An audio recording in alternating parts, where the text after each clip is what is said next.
আমরা আলোচনা করতেছি জাবেদা নিয়ে। এখন হলো প্রকৃত জাবেদা। প্রকৃত জাবেদা মোটামুটি 5টি। প্রথম হলো কি সংশোধনী জাবেদা, এরপরে কি সমন্বয় জাবেদা, সমাপনী জাবেদা, প্রারম্ভিক জাবেদা, আর হলো অন্যান্য জাবেদা।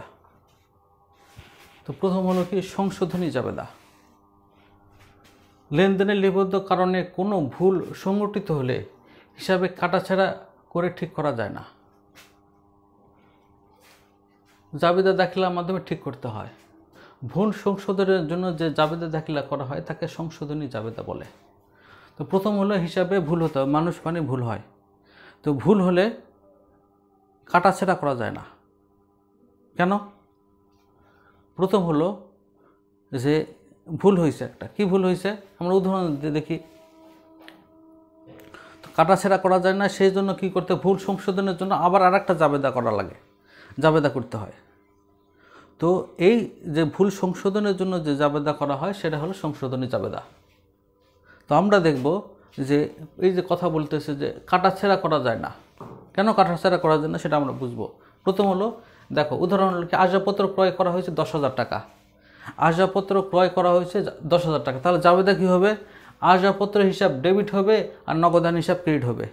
কিন্তু এখানে কি করেছে, ভুলবশত ক্রয় হিসাবে 10,000 টাকা ডেবিট করা হয়েছে। তো প্রথম হলো আসবাবপত্র ক্রয় হিসাব তো হবেই না, পণ্য ক্রয়ের ক্ষেত্রে ক্রয় হিসাব হয়। তো সেখানে হলো কি ক্রয় হিসাবকে ডেবিট করা হয়েছে। তো ক্রয় হিসাব ডেবিট করা হয়েছে মানে জাবেদা আগে ভুল কি জাবেদা করছে, ভুল জাবেদা আসবাবপত্র ক্রয় 10,000 টাকা, সেখানে জাবেদা করেছে কি ক্রয় হিসাব ডেবিট, নগদান হিসাব ক্রেডিট। তখন আমরা বলতে পারি এখানে ক্রয় হিসাব যেহেতু ডেবিট আছে, এখানে মুছা দিয়ে কাটা দিয়ে উপরে তো আসবাবপত্র লিখলেই হয়ে যায়, ঠিক না? যেরকম আমরা খাতার ক্ষেত্রে আমরা করি। তো প্রথম হলো এখানে কেন করা যায় না সেটা বলি। কারণ এটা জাবেদা করছে, কি করছে, ক্রয় হিসাব ডেবিট, নগদান হিসাব ক্রেডিট। এই জাবেদার ভিত্তির উপর ভিত্তি করে খতিয়ান করছে, এই খতিয়ানের উপর ভিত্তি করে রেওয়া মিল করছে, এই রেওয়া মিলের উপর ভিত্তি করে ব্যালেন্স শিট করছে, উদ্বৃত্ত পত্র করছে, আর্থিক বিবরণী করছে। তো তার ফলে হয়েছে কি এতগুলো তো আর চেঞ্জ করা যাবে না। এখানে না হয় ক্রয় হিসাব আমরা লিখলাম, কাটা দিয়ে লিখলাম আসবাবপত্র হিসাব। তো এই ক্রয় হিসাবের লেখার কারণে কি হয়েছে, খতিয়ানে ক্রয় হিসাবের যে খতিয়ান আছে সেখানেও তো চেঞ্জ হয়ে গেছে অ্যামাউন্ট। তো সেই জন্য করা হয় কি আর একটা জাবেদা করা হয়, যে জাবেদা করার মাধ্যমে এই ভুলকে সংশোধন করা হয়। তার ফলে হয় কি এই যে সবগুলো চেঞ্জ হচ্ছে সবগুলো তার কাটাছেঁড়া করার দরকার হয় না, নতুন করে আবার লিপিবদ্ধ করা হয়। বুঝে আসছে না? তো সেজন্য দেখা যাক আমরা প্র্যাকটিক্যাল দেখব। তাহলে কি হয়েছে, কি ভুল করছি, আমরা লিখছি ক্রয় হিসাব ডেবিট, নগদান হিসাব ক্রেডিট, ঠিক আছে না? কিন্তু হবে কি, হলো হচ্ছে আসবাবপত্র হিসাব ডেবিট, নগদান হিসাব ক্রেডিট। আসবাবপত্র ক্রয় করা হয়েছে 10,000 টাকা, তাহলে জাবেদা কী হবে, আসবাবপত্র হিসাব ডেবিট, নগদান হিসাব ক্রেডিট, এটা হবে। কিন্তু আমরা লিখছি কোনটা, ক্রয় হিসাব ডেবিট লিখেছি, নগদান হিসাব ক্রেডিট। এখানে লেখা আছে ক্রয় হিসাবে 10,000 টাকা ডেবিট করা হয়েছে, তার মানে আমরা লিখছি ক্রয় হিসাব ডেবিট, নগদান হিসাব ক্রেডিট। তো এটা ভুল হয়েছে আর এটা হলো ঠিক হবে। এখন হলো সংশোধনী জাবেদা হলো এটা।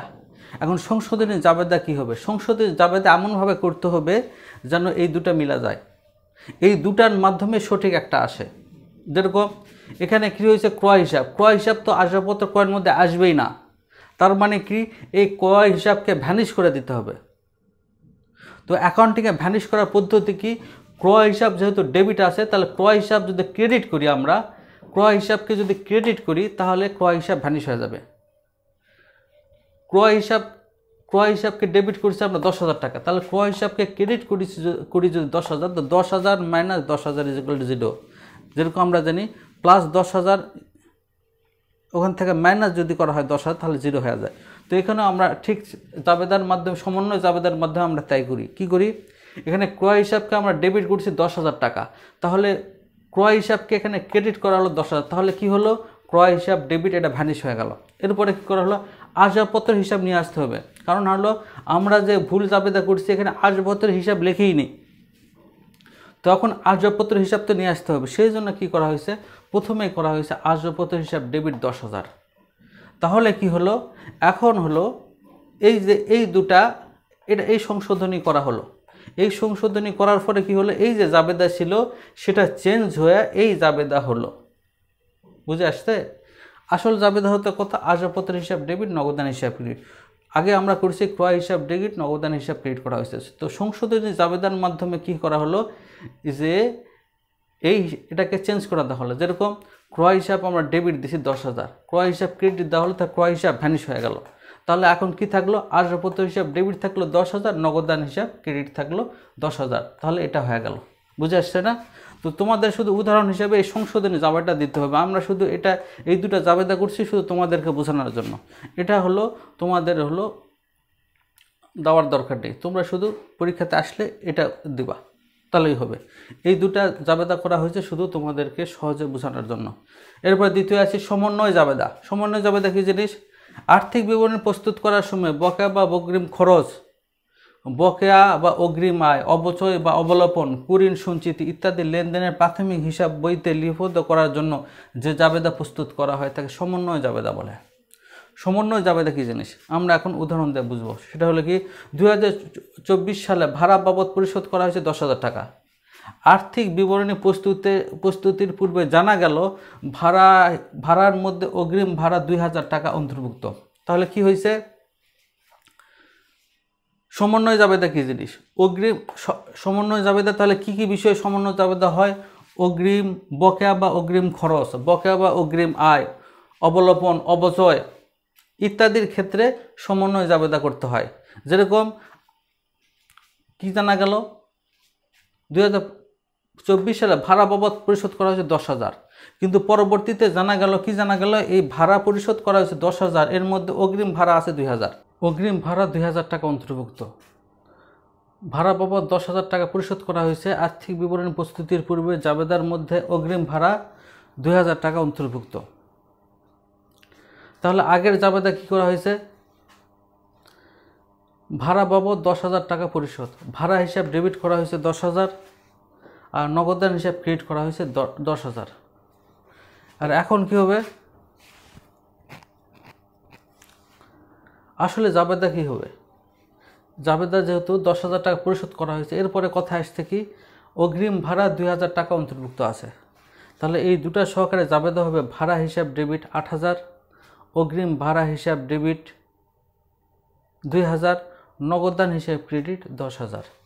এই দুটা মিলে জাবেদা হবে কি ভাড়া হিসাব 8,000। ভাড়া হিসাব 8,000 কেন, কারণ হলো এই ভাড়ার মধ্যে 2,000 তো অগ্রিম আছে, সেই জন্য অগ্রিম ভাড়া হিসাব 2,000, কিন্তু নগদ ঠিকই 10,000 টাকা গেছে, সেই জন্য নগদান হিসাব 10,000। আচ্ছা, তাহলে লিখছে হলো এটা, হবে হলো এটা। তাহলে এই সমন্বয় জাবেদা, এই যেটা সমন্বয় জাবেদা মানে এই দুটা জাবেদার মধ্যে সমন্বয় করে এই জাবেদা, তার ফলে হবে কি এই জাবেদা করলে এই দুটা মিলে এই জাবেদা হয়ে যাবে। বুঝে আসছে না? আবার বলতেছি, সমন্বয় জাবেদা যদি করা হয় তাহলে এই দুটা জাবেদা মিলে এই জাবেদা হয়ে যাবে। তাহলে সমন্বয় কি, অগ্রিম ভাড়া হিসাব ডেবিট 2,000, ভাড়া হিসাব ক্রেডিট 2,000, অগ্রিম ভাড়া হিসাব ক্রেডিট মানে এখানে আমরা ভাড়া হিসাব লিখেছি 10,000 টাকা, কিন্তু ভাড়া তো 10,000 টাকা না, ভাড়া হলো 8,000 আর 2,000 টাকা হলো অগ্রিম ভাড়া। তো সেই জন্য ভাড়া যে 10,000 আছে এটা তো কমাতে হবে, সেই জন্য হলো কি ভাড়া হিসাব ক্রেডিট করা হয়েছে 2,000। আর এখানে যেহেতু অগ্রিম ভাড়া 2,000 টাকা আছে, তাহলে অগ্রিম ভাড়া অবশ্যই সংযুক্ত করা লাগবে, সেই জন্য নতুন একটা হিসাব খোলা হয়েছে অগ্রিম ভাড়া হিসাব ডেবিট। তাহলে হলো কি, এটা হলো অগ্রিম ভাড়া হিসাব ডেবিট হলো 2,000, ভাড়া হিসাব ক্রেডিট হলো 2,000। তাহলে হলো কি আমরা করছি এটা সমন্বয় জাবেদা হলো এটা, তার ফলে কি এই দুটা মিলে এই জাবেদা হয়ে যাবে। তাহলে দেখা যাক, ভাড়া হিসাব, এখানে ভাড়া হিসাব আছে, তারপর অগ্রিম ভাড়া হিসাব, এই অগ্রিম ভাড়া হিসাব আছে এই 2,000, আর ভাড়া হিসাব ক্রেডিট মানে এখানে ভাড়া হিসাব যেহেতু 10,000 টাকা আছে হবে 8,000, তো সেই জন্য এই ক্রেডিট করার মাধ্যমে এই 10,000কে 8,000-এ পরিণত করা হলো। তাহলে এখন হলো কি, তাহলে এই দুটা মিলে এই জাবেদা হয়ে গেল। বুঝে আসছে না? তো সেই জন্য আবার বলতেছি, পরীক্ষার ক্ষেত্রে তোমাদেরকে এই দুটা জাবেদা করতে হবে না, শুধু সমন্বয় জাবেদা, এই জাবেদা করলেই হয়ে যাবে। তোমাদের এই দুটা জাবেদা বইতেও দেওয়া নেই, শুধু আমি করছি যাতে তোমাদেরকে সহজভাবে বোঝানো যায়। সমাপনী জাবেদা কাকে বলে? কোনো নির্দিষ্ট বছরের মুনাফা জাতীয় আয় ব্যয় পরবর্তী বছরের কোনো প্রভাব ফেলে না।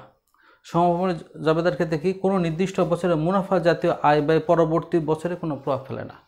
তারপরে কি, তাই আর্থিক বিবরণী প্রস্তুতির সময় মুনাফা জাতীয় আয় ব্যয় হিসাবসমূহ বন্ধ করে দিতে হয়। এই জন্য যে জাবেদা প্রস্তুত করা হয় তাকে সমাপনী জাবেদা বলে। আয় ব্যয় হিসাব ক্রেডিট হয়। আমরা জানি কি আয় হিসাব ক্রেডিট আর ব্যয় হিসাবে ডেবিট জের হয় বা উদ্বৃত্ত হয়। আয় হিসাবের কি হয়, ক্রেডিট জের হয়, আর ব্যয় হিসাবের ডেবিট জের হয়। মুনাফা জাতীয় আয় ও ব্যয় হিসাব বন্ধ করার জন্য আয় হিসাবকে ডেবিট করতে হয়, ব্যয় হিসাবকে ক্রেডিট করতে হয়, তার মানে উল্টা করতে হয়। তাহলে কি হয়, সমাপনী জাবেদার ক্ষেত্রে সমাপনী জাবেদার মেইন উদ্দেশ্য হলো মুনাফা জাতীয় আয় ব্যয়ের যে জের হয় এই জেরটাকে ক্লোজ করা। কেন ক্লোজ করা বা বন্ধ করে দেওয়া কেন? উদ্দেশ্য হলো যে মুনাফা জাতীয় আয় ব্যয় পরবর্তী বছরের কোনো প্রভাব ফেলে না। উদাহরণ কি 2024 সালে ব্যবসায় মুনাফা জাতীয় আয় ও ব্যয়ের উদ্বৃত্ত ছিল ক্রয় হলো 50,000, বিক্রয় হলো 80,000, বেতন 10,000, ভাড়া 5,000। সমাপনী জাবেদা নিচে দেওয়া হলো। সমাপনী জাবেদা কি? সমাপনী জাবেদা মানে এখানে সমাপনী এই যে আমরা আয় ব্যয় ক্রয় বিক্রয় বেতন ভাড়া এগুলোকে আমরা ক্লোজ করব। তো ক্লোজ করার জন্য কি করব, সমাপনী জাবেদা কি করব, বিক্রয় হিসাব কি হয়, আগে আমরা লিখছি কি বিক্রয় হিসাব ডেবিট। এবার কি করব, ক্লোজ করার জন্য কি করব, বিক্রয় হিসাব আমরা আগে কি লিখেছি, বিক্রয় হিসাব সবসময় ক্রেডিট। আমরা জানি কি ক্রয় হিসাব সবসময় ডেবিট, বিক্রয় হিসাব সবসময় ক্রেডিট। তাহলে কি এখন যেহেতু আগে ক্রেডিট হয় সেজন্য ক্লোজ করার জন্য আমরা কি করব, বিক্রয় হিসাবকে ঠিক উল্টা করতে হবে। আগে করছি ক্রেডিট, এবার হলো বিক্রয় হিসাব ডেবিট। আর এখন হলো তাহলে ক্রেডিট করব কি, আয় বিবরণী ক্রেডিট। এখন প্রশ্ন হলো আয় বিবরণী আসলে কেন? বিক্রয় হিসাব ডেবিট বুঝলাম, বিক্রয় হিসাব ডেবিট কেন বুঝলাম, ক্লোজ করার জন্য আমরা জানি ক্লোজ করার জন্য উল্টা করতে হয়। যেরকম 10,000 টাকা, এই 10,000 টাকাকে আমি জিরো করব, ক্লোজ করব, তাহলে কি করা লাগবে, প্লাস 10,000 আছে তার মানে মাইনাস 10,000 করতে হবে। প্লাস মাইনাস 10,000 মানে প্লাস 10,000, 10,000 থেকে 10,000 বাদ দিলে জিরো হয়, ক্লোজ হয়। তো ঠিক সেরকম বিক্রয় হিসাবের ক্ষেত্রে কি, আগে হলো বিক্রয় হিসাব কি হয়েছে, বিক্রয় হিসাব ক্রেডিট হয়েছে, তো সেই জন্য এখন বিক্রয় হিসাবকে ক্লোজ করার জন্য ডেবিট করতে হবে। আচ্ছা, আয় বিবরণী কেন আসলো, বিক্রয় হিসাব সবসময় আয় বিবরণীর মধ্যে অন্তর্ভুক্ত থাকে। বিক্রয় হিসাব আয় বিবরণীর মধ্যে অন্তর্ভুক্ত থাকে, সেই জন্য আয় বিবরণী ক্রেডিট করা হয়েছে। এরপরে হলো এই ক্রয় হিসাব, বেতন হিসাব, ভাড়া হিসাব, এগুলো সব ডেবিট, সেগুলো সব কি হয়, ডেবিট ব্যালেন্স হয়। ক্রয় হিসাব, বেতন হিসাব, ভাড়া হিসাব এগুলো সব ডেবিট ব্যালেন্স হয়। তো এগুলো ক্লোজ করতে হবে, সেজন্য সবগুলোকে ক্রেডিট করতে হবে। তাহলে ডেবিট করব কি, ডেবিট করব আয় বিবরণী। আয় বিবরণী কেন ডেবিট করব, কারণ আয় বিবরণীর ক্ষেত্রে আমরা জানি এই ক্রয় বেতন ভাড়া এগুলো সব আয় বিবরণীতে আসে, আয় বিবরণীর সাথে সম্পর্কিত, সেই জন্য আয় বিবরণী ডেবিট করা হয়েছে। এরপরে হলো প্রারম্ভিক জাবেদা। প্রারম্ভিক মানে শুরু। তো এই জাবেদা কি, ব্যবসা প্রতিষ্ঠান একটি চলমান প্রক্রিয়া। তো বিগত বছরের হিসাবকালের শেষ দিনের সম্পদ দায় মালিকানা সত্ত্বের পরিমাণ পরবর্তী বছরের শুরুতে হিসাব নিয়ে আসার জন্য যে জাবেদা প্রস্তুত করতে হয়, মানে হলো যে বিগত বছরের হিসাবকালের শেষে opening balance, closing balance. Opening মানে শুরুর ব্যালেন্স, ক্লোজিং মানে এই শেষের ক্লোজিং ব্যালেন্স যেটা আছে এটা পরবর্তীতে আবার ওপেনিং ব্যালেন্স। তো বিগত বছরের হিসাবকালের শেষ দিনে যে সম্পদ দায় মালিকানা সত্ত্বের পরিমাণ পরবর্তী বছরের শুরুতে হিসাব নিয়ে আসার জন্য যে জাবেদা প্রস্তুত করা হয় তাকে আমরা প্রারম্ভিক জাবেদা বলি। উদাহরণ কি, 31শে ডিসেম্বর 2024 সালের নগদান হিসাব 50,000 টাকা, আসবাবপত্রের হিসাব 30,000, দেনাদার হিসাব 20,000, পাওনাদার হিসাব 15,000, মূলধন হিসাব 18,000।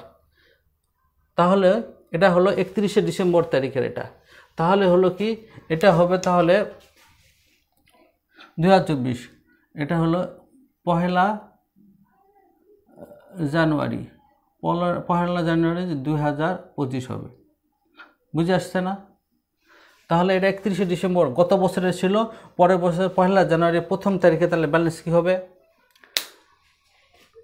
নগদান হিসাব ডেবিট, আসবাবপত্র হিসাব ডেবিট, দানাদার হিসাব ডেবিট। তো দুটো মিলে হলো 50 আর 30 হলে 80 আর 20 1 লাখ। এরপরে কি পাওনাদার হিসাব ক্রেডিট 15,000, মূলধন হিসাব ক্রেডিট 85,000। এভাবে হলো এটা প্রারম্ভিক জাবেদা। অন্যান্য জাবেদা, অন্যান্য জাবেদা কি ধারে সম্প্রতি ক্রয় বিক্রয় বাট্টা প্রাপ্তি প্রদান এইসব লেনদেনেও প্রকৃত জাবেদায় লিপিবদ্ধ করা হয়, এগুলো অন্যান্য জাবেদা। এরপরে হলো কি বাট্টা, এটা গুরুত্বপূর্ণ, এখান থেকে একটা এমসিকিউ আসে। তো বাট্টা কি জিনিস? বাট্টা মানে হলো ছাড়। বাট্টা মানে হলো ছাড়। ছাড় মানে কি বস্তুর নির্ধারিত মূল্য অপেক্ষায়, প্রত্যেকটা বস্তুর একটা নির্ধারিত মূল্য আছে। তো সেই মূল্য অপেক্ষায় যখন কম মূল্যে ক্রয় সম্ভব হলে যতটুকু মূল্য কম পরিশোধ করা হয় তাকে বাট্টা বলে। যেরকম একটা মোবাইল দাম হলো কত? 10,000 টাকা। তো কোম্পানি কি করে? বিক্রয় বেশি করার জন্য, বেশি যেন বিক্রি হয়, বেশি যেন সেল হয়, সেজন্য কী করা হয়? 1,000 টাকা ছাড় দিছে, 2,000 টাকা ছাড় দিছে, 8,000 টাকায় বিক্রি করতেছে। এই যে 2,000 টাকা ছাড় দেওয়া হয় সেটা হলো বাট্টা। এই বাট্টার ক্ষেত্রে কি বাট্টার প্রকার হয়? বাট্টা হলো বাট্টা কয় প্রকার? 2 প্রকার। একটা হলো কারবারি বাট্টা আর একটা নগদান বাট্টা। এই কারবারি বাট্টা আর নগদান বাট্টাটা বুঝতে হবে, এখান থেকেই হলো এমসিকিউ আসে। কারবারি বাট্টা কী জিনিস? প্রথম হলো কারবারি বাট্টা কেন দেওয়া হয়? বিক্রয় বৃদ্ধির জন্য। কেন দেওয়া হয়? বিক্রয় বৃদ্ধির জন্য, বিক্রয় যাতে বৃদ্ধি পায়। বিক্রয় বৃদ্ধির জন্য বিক্রেতা যখন পূর্ব নির্ধারিত বিক্রয় মূল্য থেকে কম মূল্যে পণ্য বিক্রয় করে তাকে কারবারি বাট্টা বলে। যেরকম মোবাইলের কথা বললাম, 10,000 টাকা মোবাইল, কিন্তু 2,000 টাকা ছাড় দেওয়া হয়েছে। তো এখন 2,000 টাকা ছাড় পাচ্ছে, সেজন্য বেশি করে মোবাইল বিক্রি হবে।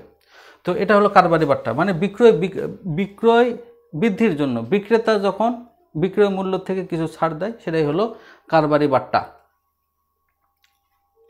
এই কারবারি বাট্টা বিক্রেতার জন্য বিক্রয় বাট্টা, এটা ইম্পর্টেন্ট এমসিকিউর জন্য। কি বিক্রেতার জন্য কি? বিক্রয় বাট্টা, ক্রেতার জন্য কি? ক্রয় বাট্টা। আর সবচেয়ে ইম্পর্টেন্ট হলো এটা সব সময় মনে রাখবা, সেটা কি? এই যে 3 স্টার দেওয়া আছে, এটা কি? এটা হলো ক্রেতা বা বিক্রেতা কেউ কারবারি বাট্টা হিসাব রাখে না। কারবারির বাট্টার হিসাব কেউ রাখে না, ক্রেতাও রাখে না, বিক্রেতার। এখানে না এটা না জাবেদায় আসবে, না নগদান বই আসবে, না রেওয়া মিলে আসবে, না খতিয়ানে আসবে, না রেওয়া মিলে আসবে, উদ্বৃত্ত পথে কিছু আসবে। কারবারি বাট্টা কোথাও দেখবে না। কেন দেখবে না? কারণ হলো আমরা যখন তুমি দোকানে যাও, মাল নিতে যাও, তখন কি করা হয়? যে ওই যে বললাম মোবাইল 10,000 টাকা দাম দেওয়া আছে, ডিসকাউন্ট লেখা আছে 2,000, তারপরে 8,000 টাকা। তো তোমাকে যখন জিজ্ঞাসা করা হয় মোবাইল কত কিনেছ, তখন বলে না কেউ যে দাম হলো 10,000, 2,000 টাকা বাট্টা 8,000 টাকা নিছি, সংক্ষেপে বলে 8,000 টাকা নিছি।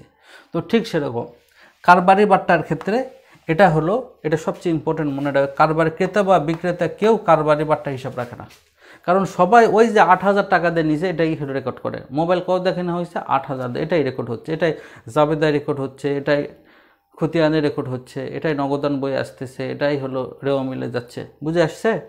সেই জন্য গুরুত্বপূর্ণ জিনিস হলো এটা হলো মনে রাখে, কারবারি বাট্টা কোথাও রেকর্ড হয় না, ক্রেতাও রেকর্ড করে না, বিক্রেতাও রেকর্ড করে না। এবার নগদান বাট্টা। নগদান বাট্টা কেন? কারবারি বাট্টা বুঝলাম যে বিক্রয় বৃদ্ধির জন্য। এখন নগদান বাট্টা কী জিনিস? খুব ইম্পর্টেন্ট জিনিস। নগদান বাট্টা হলো কি? ক্রেতা বিক্রেতার মাঝে দেনা পাওনা দ্রুত নিষ্পত্তির জন্য। নগদান বাট্টা কেন করা হয়? ক্রেতা বিক্রেতার মধ্যে দেনা পাওনা দ্রুত নিষ্পত্তির জন্য বিক্রেতা ক্রেতাকে যে টাকা ছাড় দেয় তাই হলো কি? নগদান বাট্টা, নগদ বাট্টা। তাই কি? নগদ বাট্টা। ক্রেতা বিক্রেতার মধ্যে দেনা পাওনা মানে হলো বিক্রেতা পণ্য বিক্রয় করছে, ক্রেতা ক্রয় করছে, বাকিতে নিছে। এই মোবাইল নিল কি? 10,000 টাকা বাকিতে। তখন বলতেছে যে বিক্রেতা বলতেছে যে আমার টাকা আর্জেন্ট দরকার, তোমার 10,000 টাকা মোবাইলের দাম, তো আমাকে 2,000 টাকা আমি তোমাকে ছাড় দিচ্ছি, কিন্তু শর্ত হলো এখানে ক্যাশ দিতে হবে, নগদ দিতে হবে। তখন এটা কি হলো? নগদ বাট্টা আসলো।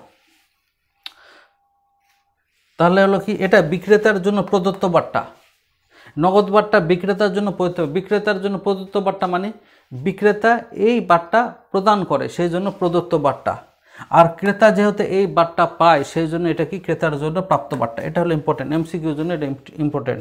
উভয় ক্ষেত্রে হিসাবের বইতে নগদান বার্তা লিপিবদ্ধ করা হয়, উভয়ের ক্ষেত্রে হিসাবের বইতে নগদান বার্তা লিপিবদ্ধ করে। তাহলে কারবারি বার্তা ক্রয় ক্রেতা বিক্রেতা কেউ হলে লিপিবদ্ধ করে না, কিন্তু নগদান বার্তা সবাই ক্রেতা বিক্রেতা উভয় লিপিবদ্ধ করে। বুঝে আসছে? তাহলে এখন কারবারি বার্তা নগদান বার্তার মধ্যে পার্থক্য কি? প্রথম পার্থক্য হলো বিক্রয় বৃদ্ধির জন্য কারবারি বার্তা দেওয়া হয়, কিন্তু নগদান বার্তা হলো বিক্রয় বৃদ্ধির জন্য দেওয়া হয় না। তাহলে নগদান বার্তা কিসের জন্য দেওয়া হয়? ক্রেতা বিক্রেতার মধ্যে দেনা পাওনা দ্রুত নিষ্পত্তির জন্য, দ্রুত যেন পাওনা টাকাটা পাওয়া যায় সেই জন্য হলো নগদান বার্তা দেওয়া হয়। ঠিক আছে? তারপরে কি নগদান কারবারি বার্তা হলো বিক্রেতার জন্য বিক্রয় বার্তা, কিন্তু নগদান বার্তা হলো বিক্রয়ের জন্য প্রদত্ত বার্তা। আবার কি কারবারি বার্তার ক্ষেত্রে ক্রেতার জন্য এটা হলো ক্রয় বার্তা, আর নগদান বার্তা হলো ক্রেতার জন্য হলো প্রাপ্ত বার্তা। বুঝে আসছে? এরপরে কি ক্রেতা বা বিক্রেতা কেউ কারবারি বার্তার হিসাব রাখে না, ক্রেতাও রাখে না হিসাব, বিক্রেতাও রাখে না। কিন্তু ইম্পর্ট্যান্ট হলো নগদান বার্তার ক্ষেত্রে ঠিক উল্টা, নগদান বার্তা ক্রেতা বিক্রেতা উভয়ই এটা হিসাব রাখে।